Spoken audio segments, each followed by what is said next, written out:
दोस्तों आज का वीडियो बिल्कुल अलग होने वाला है। ये एक ओपन चैलेंज है आपके हिस्टोरिकल नॉलेज के लिए। मैं आपको एक मशहूर पर्सनालिटी के बारे में 4 क्लूज दूंगा और आपको गेस करना है कि वो कौन है। पर एक शर्त है, क्लूज इतने आसान नहीं होंगे। जिस भी क्लू पर आपको लगे कि आपने सही पहचान लिया है, उस वक्त वीडियो को पॉज करिएगा और टाइम स्टैम्प के साथ अपना जवाब कमेंट बॉक्स में लिख दीजिएगा। देखते हैं आपका हिस्ट्री का ज्ञान कितना गहरा है। आप देख रहे हैं क्रोनो क्लैरिटी और मेरा नाम है विजय त्रिपाठी।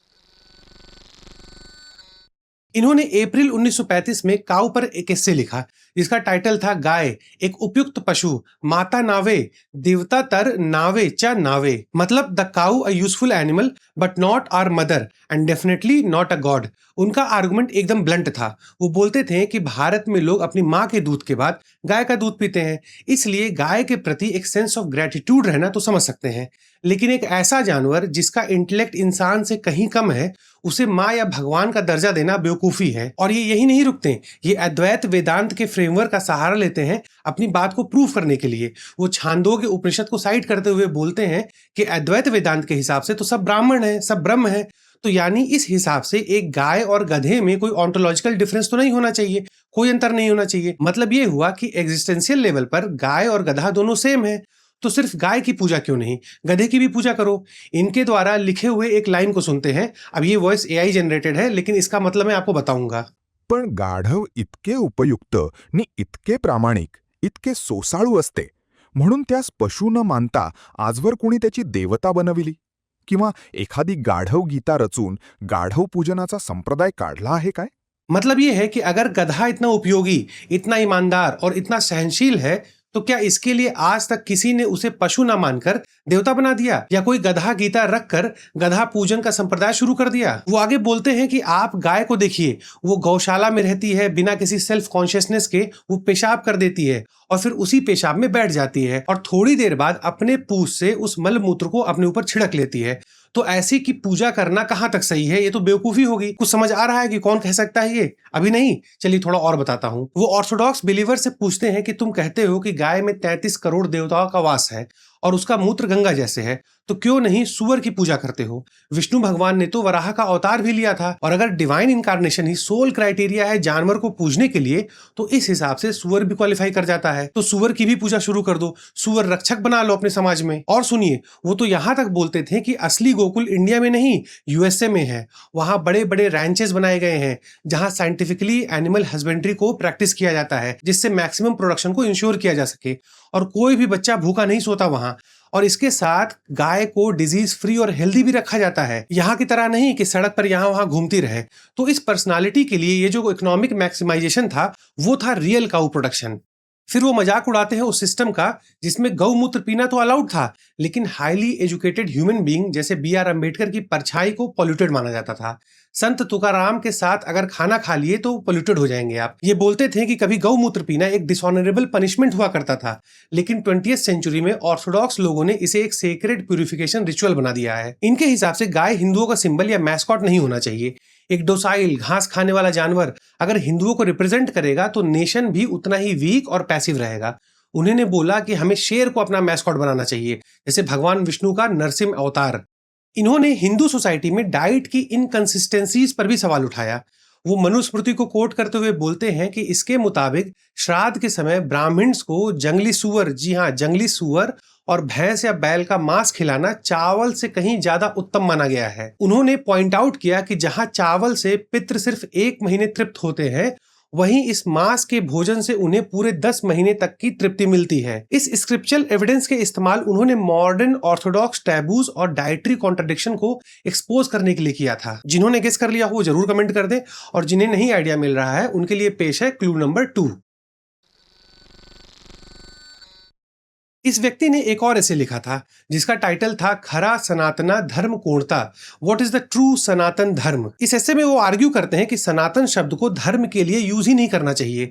ये शब्द फिजिकल लॉज के लिए एप्लीकेबल है, ना कि सोशल लॉज के लिए।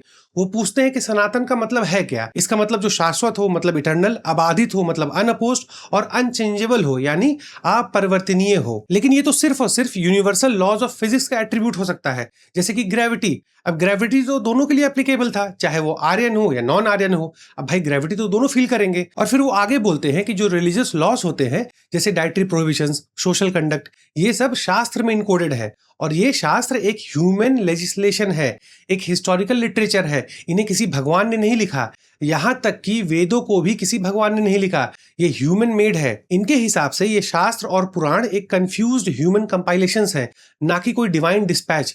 तो ऐसे ह्यूमन मेड टेक्स्ट को हम सनातन तो नहीं मान सकते, इन्हें समय के साथ बदलना होगा, ये अनचेंजेबल नहीं हो सकते। एक और ऐसे मनुस्मृति तील महिला में वो लिखते हैं कि मनुस्मृति में साफ मना किया गया है कि पुरुष को किसी ऐसी महिला के साथ विवाह नहीं करना चाहिए जिसका नाम किसी पेड़, नदी, पहाड़, सांप या तारों पर बेस्ड हो। तो अगर इस रूल को लिटरली फॉलो किया जाए तो भारत के हर परिवार इसके विरुद्ध खड़ा होगा, इसके विरुद्ध काम कर रहा होगा, क्योंकि सबके घर में कोई ना कोई ऐसी महिला होगी जिसका नाम गोदावरी हो सकता है, गंगा हो सकता है, नर्मदा हो सकता है।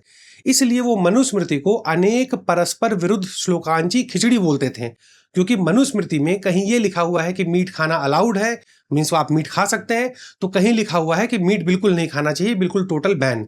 इसलिए अनेक परस्पर विरुद्ध श्लोकांची खिचड़ी। वो आर्ग्यू करते थे कि ब्राह्मण प्रीस्ट की ताकत किसी सेक्रेड ग्रास या डिवाइन सैंक्शंस में नहीं है, ये ताकत आती है जनता के ब्लाइंड कंडीशनिंग और अंधविश्वास से। वो अंधविश्वास जो ये मानता है कि बिना पंडित के कोई शादी नहीं हो सकता, कोई रिचुअल नहीं हो सकता। उनका स्टैंड एकदम क्लियर था, अगर शास्त्र और पुराण ह्यूमन मेड है, इंसानों ने लिखा है इसे, तो संस्कृत पर किसी का कॉपीराइट तो है नहीं, यानी कोई भी इसे सीख सकता है, कोई भी रिचुअल्स को परफॉर्म कर सकता है। और उन्होंने सिर्फ बातें नहीं की, करके भी दिखाया। उन्होंने दलित कम्युनिटीज जैसे महर और चमार को गायत्री मंत्र सिखाया, उन्हें वैदिक सेरेमनीज कंडक्ट कराना सिखाया।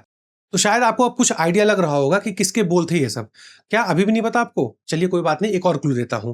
लेकिन अगर जिन्होंने सही गेस कर लिया है वो भी बने रहें, वो जाए नहीं कहीं, क्योंकि मैं इस पर्सनालिटी के बारे में ऐसी बातें बताऊंगा जो आपको बिल्कुल चौंका देगी।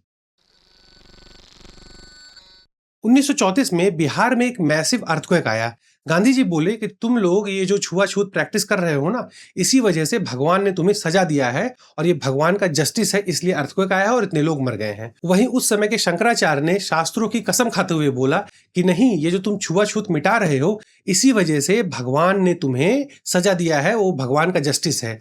वहीं एक फेमस लहरी महाराज ने बोला कि मैं कुछ ऐसा करूंगा कि फ्यूचर में अर्थक्वेक आए ही ना, मीन्स वो फाइनल सोल्यूशन निकाल देंगे इसका। उनका प्लान क्या था? उनका प्लान ये था कि 11 लाख बार भगवान राम का नाम लिखकर उसे हरिद्वार और प्रयाग में गंगा में बहा देंगे हम लोग, इससे सिस्मिक एक्टिविटी रुक जाएगा। अब हमारे इस अननोन लीडर का रिएक्शन सुनिए।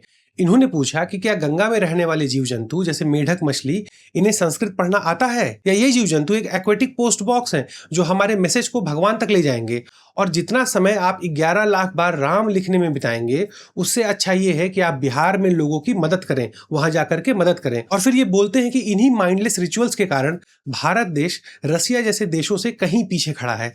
इसी तरीके से वो और भी रिचुअल्स को क्रिटिसाइज करते हैं, जैसे बारिश ना होने पर मांडक सूत्र को रेफर करना ताकि फ्रॉक्स को समन किया जा सके, शिप डूबने पे वरुण सूक्त को चैंट करना और बकरे की बलि देना ताकि प्लेग एपिडेमिक खत्म हो जाए। इनके लिए ये सब बेवकूफी है और वो बोलते हैं कि इसी बेवकूफी की वजह से हमारे राजा महाराजा को मिलिट्री फेलियर्स का सामना करना पड़ता था। वो भगवान के जस्टिस का इंतजार करते थे और इधर दुश्मन उन्हें लूटकर निकल जाता था। कोई डिवाइन इंटरवेंशन नहीं होने वाला, कोई नहीं बचाएगा तुमको, इंसान को खुद एक्ट करना होगा। और इसलिए वो गांधी जी के आइडियोलॉजी के बिल्कुल खिलाफ थे। अब मुझे लगता है कि आपको आइडिया लग रहा होगा कि किस पर्सनालिटी के बारे में बात हो रही है। तो वो बोलते थे कि गांधी जी का जो एब्सोल्यूट नॉन वायलेंस है और जो सत्याग्रह है ना, वो एक वीकनेस है। ये वीकनेस को प्रमोट कर रहा है। झेलते रहो जब तक कि ऑपरेसर का दिल न पिघल जाए। अब जिन्होंने भी इस पहेली को सुलझा लिया है उन्हें बहुत बहुत बधाई, आपका हिस्ट्री का ज्ञान सराहनीय है। और जिन्हें नहीं पता कि ये किसके बोल थे या किसके बारे में बात हो रही है, तो आपके लिए एक फाइनल क्लू। इन्होंने शुरुआत तो की एज एन इंडियन नेशनलिस्ट, लेकिन अंत में हिंदू नेशनलिस्ट बनकर रह गए। मैं समझाता हूं आपको। इन्होंने 1909 में एक किताब लिखी, अब नाम अभी नहीं बताऊंगा, नहीं तो आप समझ जाएंगे कि किसके बारे में बात हो रही है। तो इन्होंने इस किताब में बोला कि ये जो हिंदू मुस्लिम की एकता है, ये जो यूनिटी है, यही एक बेडरॉक है हमारे कॉलोनियल स्ट्रगल के लिए, एक फाउंडेशन है ये। और ये हिंदू और मुसलमानों में दोनों में खून का रिश्ता है, दोनों भाई हैं, दोनों एक ही माँ के बेटे हैं, हिंदुस्तान के बेटे हैं। और इन्होंने फैजाबाद के मौलवी अहमदुल्ला शाह को इटालियन नेशनलिस्ट मजीनी से कंपेयर किया। उन्होंने मौलवी को सच्चा देशभक्त बताया, मतलब इनके लिए चाहे वो हिंदू हो या मुसलमान सब बराबर हैं। लेकिन धीरे धीरे इन्होंने अपने इस धर्म निरपेक्षता को पीछे छोड़ दिया और ये बन जाते हैं एक स्टॉन्च हिंदू नेशनलिस्ट। आपको एक और हिंट देता हूं, ये लीडर आज की सबसे बड़ी पॉलिटिकल पार्टी के मैस्कॉट हैं। अब समझ में आ गया होगा आपको कि किसकी बात हो रही है। ये थे the one and only Hindu icon, the BJP ideologue VD Savarkar. जी हाँ, ये लॉजिक, ये थॉट और ये आर्गुमेंट्स वीडी सावरकर के थे, वो इसको प्रमोट कर रहे थे। कितना आयरनी है ना, आज उन्हें एक हिंदू फंडामेंटलिस्ट माना जाता है, लेकिन बेचारों को पता ही नहीं कि सावरकर एक एथीस्ट थे।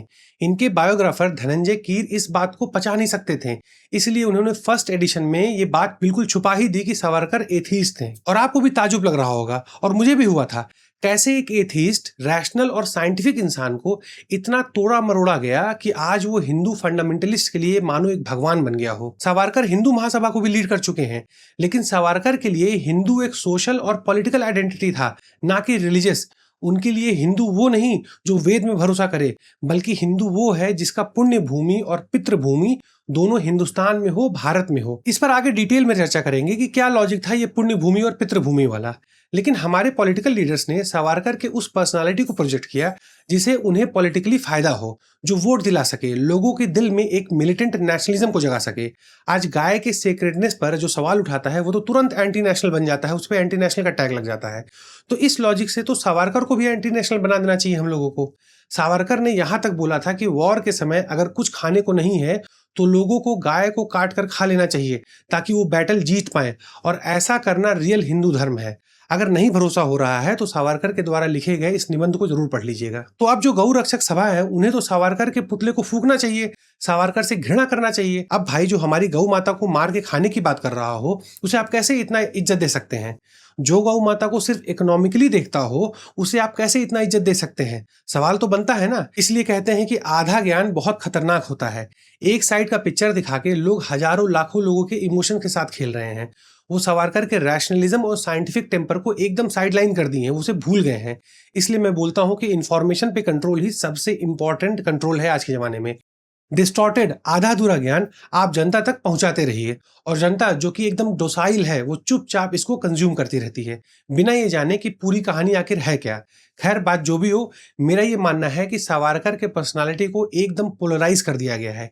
इनके चाहने वाले पागलों की तरह चाहते हैं इनको, और इनके हेटर्स पागलों की तरह इन्हें हेट करते हैं। अम्बेडकर जैसे लीडर्स इसी हीरो वर्शिप के खिलाफ थे, लेकिन कहाँ किसी के पास इतना टाइम है कि ये सब जाने और समझे। सब लीन है भक्ति में। कोई मोदी भक्त है, कोई अम्बेडकर भक्त है, कोई राहुल भक्त है, कोई कोहली भक्त है। मानो भारत में एक नया भक्ति मूवमेंट शुरू हो गया हो। आप देख रहे थे क्रोनो क्लैरिटी। मिलते हैं अगले वीडियो में। धन्यवाद।